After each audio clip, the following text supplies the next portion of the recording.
Dan seharusnya si Effendi Simbolon ini tidak hanya minta maaf kepada seluruh anggota TNI saja, tapi dia juga mesti minta maaf kepada PDIP dan Ketua Umum Partai Ibu Megawati Soekarno Putri, serta kepada masyarakat yang bermarga Simbolon. Kenapa?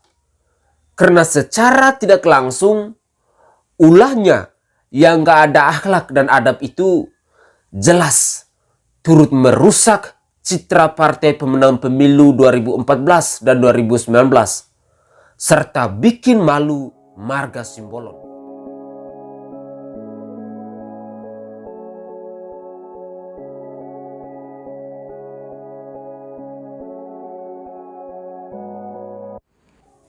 Saudaraku sebangsa dan setanah air, salam hormat, salam NKRI dan salam Nusantara untuk kita semua.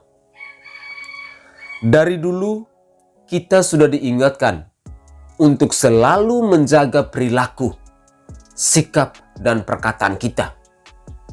Kenapa? Karena kalau tidak hati-hati bertindak dalam berbicara, siap-siap saja jadi blunder. Bukankah ada peribahasa yang berbunyi, mulutmu harimaumu? Atau segala perkataan yang terlanjur kita ucapkan apabila tidak dipikirkan terlebih dahulu akan dapat merugikan diri kita sendiri. Sudah banyak kok contoh orang yang ngomong sembarangan berakhir di kuburan. Seperti yang terjadi di Kabupaten Kepahiang, Provinsi Bengkulu pada Mei 2022 lalu.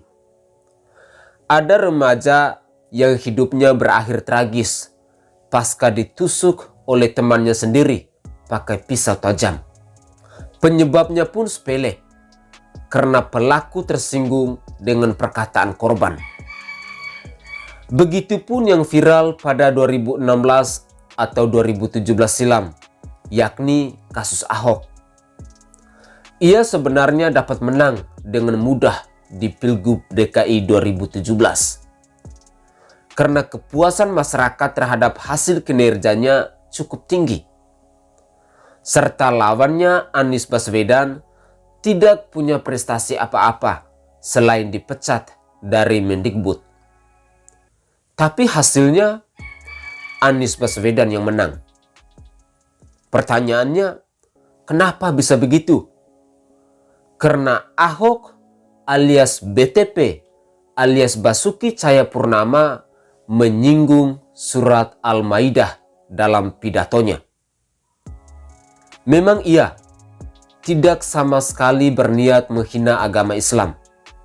Tapi berniat atau tidak penting bagi lawan politik. Asalkan perkataannya itu bisa digoreng, ya mereka manfaatkan itu sebaik mungkin. Termasuk yang terbaru adalah Effendi Simbolon ini. Ia belakangan ini viral di media sosial lantaran menghina institusi TNI. Effendi seperti tanpa bersalah mengatakan angkatan bersenjata yang terdiri dari 3 matra, darat, laut dan udara itu seperti gerombolan. Tidak pelak, omongannya itu pun langsung menyinggung perasaan prajurit TNI di seluruh Indonesia. Hingga pada akhirnya Kasat Jenderal Dudung Abdurrahman pun memperingatkan Effendi Simbolon untuk kalau tidak mengerti persoalan, jangan sok tahu. Maka jangan sok tahulah. Yang gak ngerti apa-apa seakan-akan paling benar sendiri, paling mulia sendiri, ujar mantan Pangdam Jaya dan Pangkostrat tersebut. Dudung pun menjelaskan hubungannya dengan Panglima TNI yang tetap baik-baik saja. Kalaupun ada sedikit perbedaan, itu hal yang biasa saja.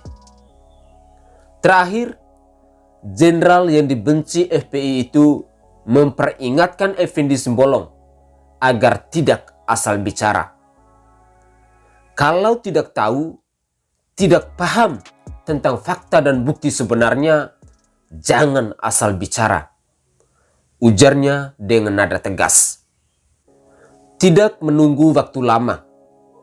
Tidak hanya Dudung Abdurrahman seorang yang angkat bicara, tapi prajurit TNI lainnya juga pengen rasanya menggerpek mantan Cagup Sumut gagal itu. Seperti yang terlihat pada pernyataan Kopda Arif berikut ini. Baik, Effendi Simbolon, kami anggota TNI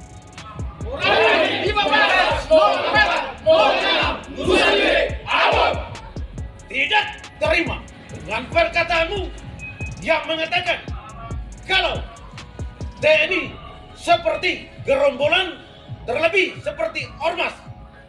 Maksudmu apa? Katong tunggu permintaan maafmu. Kami TNI tetap solid, kompak dimanapun berada. Kau TNI. Hei, kau Effendi Simbolon, anggota Dewan Komisi 1 DPR RI. Saya Kopral. Saya tidak terima TNI dibilang seperti gerombolan. Saya minta kau segera minta maaf secara terbuka kepada TNI. Ujar tentara tersebut dengan nada yang sangat beringas. Kalau di Madura dikenal dengan istilah carok, yakni perkelahian satu lawan satu menggunakan celurit dalam rangka mempertahankan harga diri atau kehormatan. Tapi sepertinya kita nggak bakal melihat atau menyaksikan Effendi Simbolon carok melawan Kopda Arif tersebut. Kenapa demikian? Pasalnya Effendi Simbolon sudah ciut nyalinya duluan. Atau dengan kata lain, ia sudah kalah sebelum berperang. Mantan ketua Lemkari itu buru-buru minta maaf supaya tidak sampai digeprek oleh tentara. Berikutnya, saya dari lubuk hati yang paling dalam, saya mohon maaf apapun perkataan saya yang menyinggung, yang menyakiti, yang tidak nyaman di hati para prajurit. Siapapun dia, dari mulai Tamtama, Bintara, Perwira, bahkan sampai para sesepuh. Para pihak yang tidak nyaman dengan adanya perkataan yang mungkin diartikan lain. Ujar Effendi Simbolon dengan nada penuh penyesalan. Saya menyadari hal itu mungkin menjadi tidak nyaman, kemudian tidak elok, dan juga beberapa pihak tidak nyaman. Mungkin merasa tersinggung atau tersakiti akan kata-kata yang keluar dari saya menyangkut seputar soal gerombolan dan ormas. Yang sejatinya, sejujurnya, saya tidak pernah menstigmakan TNI itu gerombolan. Tapi lebih kepada kalau tidak ada kepatuhan, kalau tidak ada kemudian harmoni dan seterusnya itu seperti gerombolan, seperti ormas. Lanjutnya lagi. Juga dengan nada yang sama, yakni penyesalan. Di samping itu, Ketua DPP PDIP tersebut sudah minta maaf langsung kepada Panglima TNI Jenderal Andika Perkasa. Hanya saja, saat hendak minta maaf langsung ke Dudung Abdurrahman, Jenderal Bintang 4 itu sulit ditemui. Itulah kalau ngomong tanpa dipikirkan terlebih dahulu. Akibatnya sibuk sendiri. Meskipun anggota DPR punya hak imunitas, tapi itu terbatas. Hak imunitas tersebut jelas tidak bisa melindungi anggota dewan dari pengadilan jalanan. Dan seharusnya si Effendi Simbolon ini tidak hanya minta maaf kepada seluruh anggota TNI saja, tapi dia juga mesti minta maaf kepada PDIP dan Ketua Umum Partai Ibu Megawati Soekarno Putri, serta kepada masyarakat yang bermarga Simbolon. Kenapa? Karena secara tidak langsung ulah nggak ada akhlak dan adab itu jelas turut merusak citra partai pemenang pemilu 2014 dan 2019 serta bikin malu marga Simbolon. Akhirnya, semoga ke depan Bapak Effendi Simbolon lebih berhati-hati, lebih waspada, lebih mengenal adab dan etika dalam bertutur kata dengan siapapun. Ingat, mulutmu harimaumu.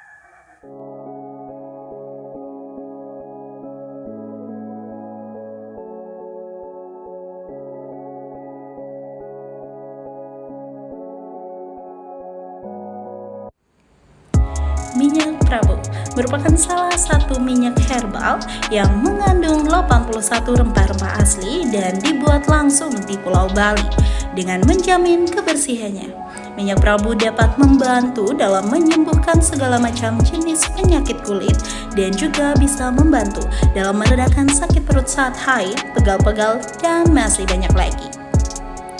Minyak Prabu kini hadir untuk menemani aktivitas kalian semua dan memudahkan untuk dibawa kemana-mana. Minyak Prabu memiliki aroma yang wangi dan pastinya nyaman untuk digunakan. Buat apa ragu lagi, gunakan minyak Prabu, bukti menjadi saksi.